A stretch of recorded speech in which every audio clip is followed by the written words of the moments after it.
안녕하세요. 반갑습니다. 삶의 지혜를 나누는 방송 이보이TV 이보입니다.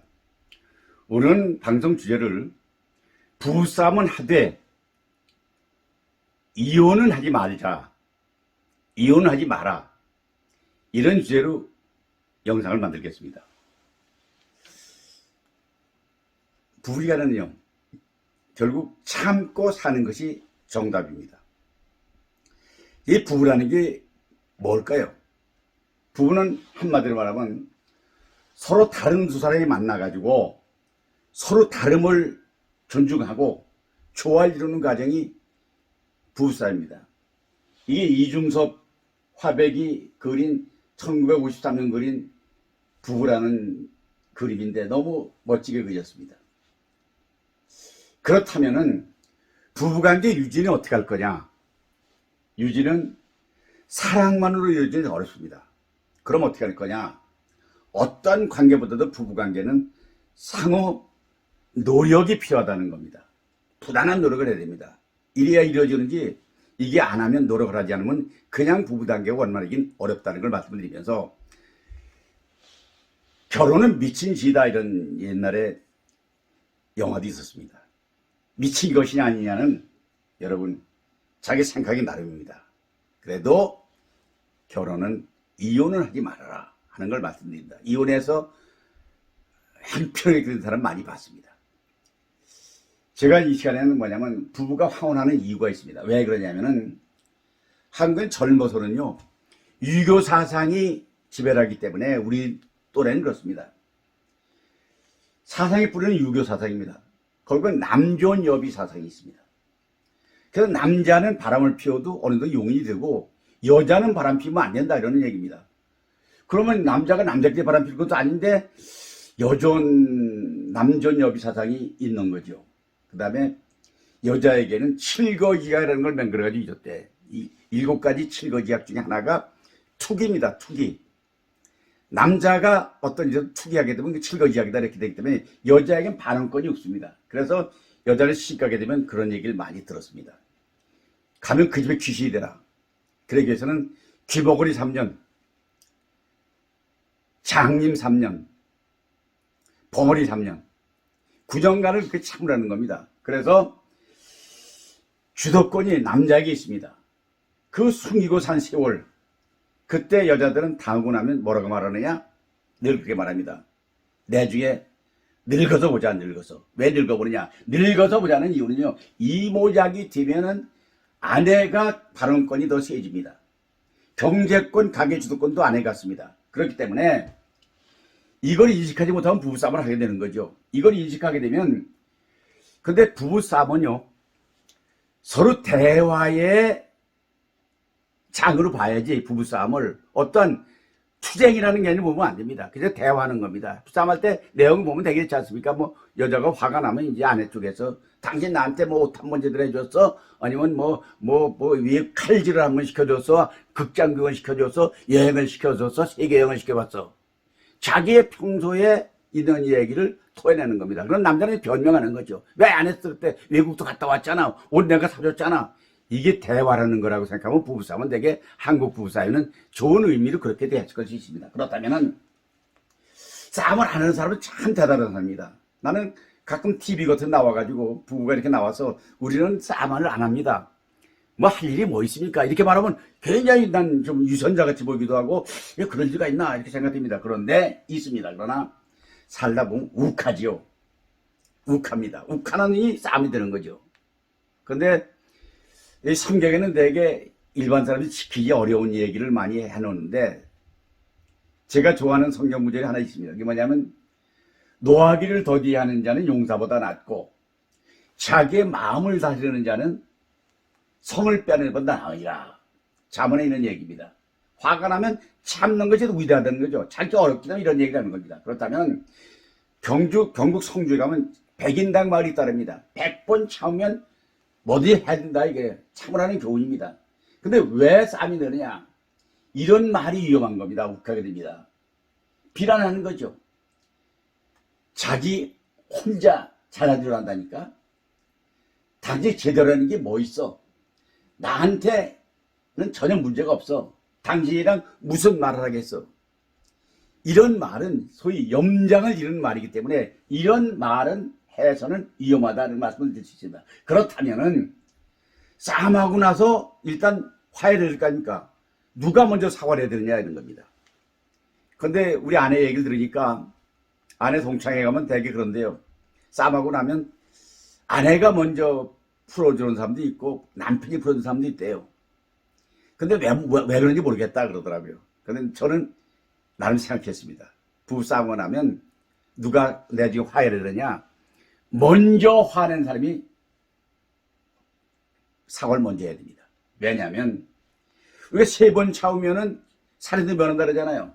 그런데 어떻게 하든 간에 싸움을 안 한 것이 좋지만은 아무튼 참아야 된다. 그거 어떻게 참아야 될 거냐?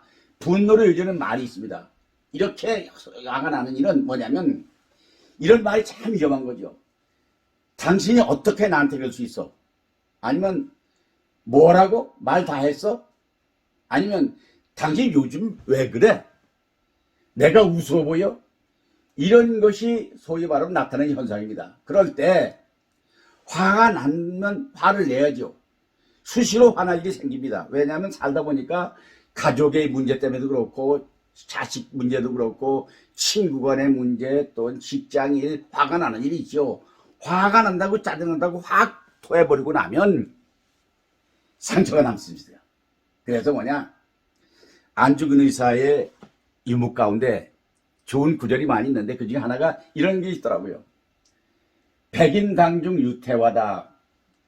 100번 참는 집에는 항상 화평이 있고 태평한 평화가 있다. 이런 말인데 이게 정답 같습니다. 그런데 자, 부부싸움을 이기는 기술이 있습니다. 어떻게 이기느냐? 부부싸움 할 때는요, 이게 남자가 해달라는 말일 것입니다. 아니, 싸움해가지고 여자 이기면 뭐합니까? 이겨서 뭐 할 건데요? 아니, 뭐 표창 줍니까? 챔피언 뽑습니까? 그냥 뭐라 그러면 져주는 겁니다. 져주고 결과를 가지고 보면 나중에 이기면 되지. 자존심 버릴 데가 없어서 부부지간에 버립니까? 자존심 세우지 마세요. 부부지간에 자존심, 아니 둘이 뭐 같이 살고 뭐 몇십 년 살면서 자존심 뭐해요? 그냥 서로 덮어두고 그냥 넘어가는 거죠. 그 다음에 이혼의 최악의 경우고 화해가 최선이다 이런 말씀 드리는 거 뭐냐면 이혼해보세요. 이게 복잡한 문제가 하나둘이 아니에요. 재산 나눠야지요. 애들 하면 별거 할 때 스트레스 받지요. 일가 친척 간에 문제 생기죠. 이게 꼴이 아니잖아요. 근데 화해하면 현상 유지가 되는 거여서 또 새 출발하는 계기도 되고. 그리고 또 만약 이혼해서 다시 재혼한다고 치면 지금 있는 부인보다 더 좋은 마누라 얻을 생각이 있습니까? 자신이 있습니까? 여자들에게 묻습니다. 이혼하면 지금 사는 남편보다 더 좋은 남편 만날 자신이 있습니까? 뭐 총각 원합니까? 뭐 처녀 원합니까? 소용없습니다. 그냥 참고 사는 게 최다 말씀드리는 겁니다. 그래서 제가 이것은 사진이 뭐냐면요, 송파 놀이마당에서 노인들 리마인드 웨딩 할 때 제가 한 30장에게 줄을 서면서 이때 주례사로 했던 말입니다. 그래서 부부싸움은 대화의 통로로만 삼어라. 왜냐하면 아까 얘기한 대로 부부싸움은 부부가 우리 한국 사회는 별로 이렇게 소근소근 말하는 걸 잘 안 하잖아요. 뭐 집에 일어나서 뭐 굿모닝 뭐 I love you 이런 거 안 하잖아요. 근데 할 말이 있으면 싸움 쳐야 되는 목소리 높여가지고 그게 뭐냐? 근데 그것을 화내는 수준으로 화난다고 화를 내면 이게 바로 짐승과 같은 수준입니다. 화난다고 화내면 짐승입니다. 근데 안 내는 게 있죠. 피하는 마음이 있죠. 화를 내지 않는 방법, 내가 노하우를 말씀드리겠습니다. 이건 연습을 필요합니다. 뭐냐면 첫째, 화가 나잖아요. 그러면 일단 화가 날 때 여러분 한번 해보세요. 내 말이 거짓말인가? 화가 나거든 숫자를 소리내 세십시오. 자기만 들리게 세세요. 또 큰 소리 오면 좀 쪽팔리니까. 하나, 둘, 셋, 넷. 화가 가를 때까지 10가지 세서 안 되면 다시 하나 둘 세세요. 그리고 두 번째는 뭐냐면 일단 화가 나면요, 그 자리에서 있지 말고 피하세요. 그냥 확 나가세요. 밖에 나가서 한 바퀴 돌고 들어오면 그때 이제 또 달라질 수 있죠. 세 번째가 화가 날 때 화를 참는 거는 내가 쓸개를 서랍 속에 넣고 나왔다. 쓸개를 집에 두고 나왔다. 쓸개가 지금 없다. 화를 낼 수 있는 게 나한테 지금 없다. 이렇게 생각하면 상당히 화를 줄일 수 있습니다. 그 다음에 화가 날 때 이건 밖에서도 이런 해당되는 상황입니다만은 무조건 화가 나거든. 그냥 무조건 소리에 웃는 겁니다. 그냥 웃으세요. 웃으면, 당신 왜 그래? 웃음이 나서 그래, 웃어. 왜? 웃는 것도 뭐 허가받아야 돼? 허락받고 웃어? 이것도 하나의 방법이고. 그 다음에 제일 중요한 나의 팁입니다. 화가 나거나 이럴 때는요. 자기가 가장 존경하는 사람, 나의 톱 하나의 모델, 롤 모델, 그분의 얼굴을 생각해 보십시오. 이때 그분은 이런 상황이라면 어떻게 무슨 말을 할까? 이런 상황에서 그분이라면 어떻게 대처했을까? 생각하면 답이 나옵니다. 화가 낼 수가 없지요. 그래서 뭐냐? 자존심이 문제지요. 자존심은 다른 데 세우고 부지간 살면서 같이 한 이불 덮고 자고 같이 한 밥솥 먹고 같이 목욕하고 이런 사이에 뭐 무슨 자존심 그냥 없는 일 하십시오. 그리고 잠깐 참고 살면 계속 유지할 수 있지만은 막상 이혼하고 나면 복잡한 문제 생명 단축합니다. 내가 보기에는 이혼한 사람은 스트레스 받고 해가지고 건강이 내가 보기에는 3년 내지 5년은 줄어들 것 같습니다. 그리고 그 다음에 또 만나는 사람들 성공하는 게 못 봤습니다. 여러분 어렵죠? 어렵더라도 여러분 제 얘기를 잘 기다면 들으세요. 힘든 때입니다. 그리고 힘든 일이 우리 부부지간의 문제 아직도 세상에 많지 않습니까? 그거 많은 거 두고 왜 둘이 사는 부부지간의 문제를 가지고 으락부락 함습니까? 그냥 쳐주고 참고 견디고 오늘 저 같이 먹고 정 밥 먹기 어우려면 같이 나가서 시켜놓고 거기서 웃으면서 들어오세요. 제가 권하면서 여러분 오늘 좋은 날입니다.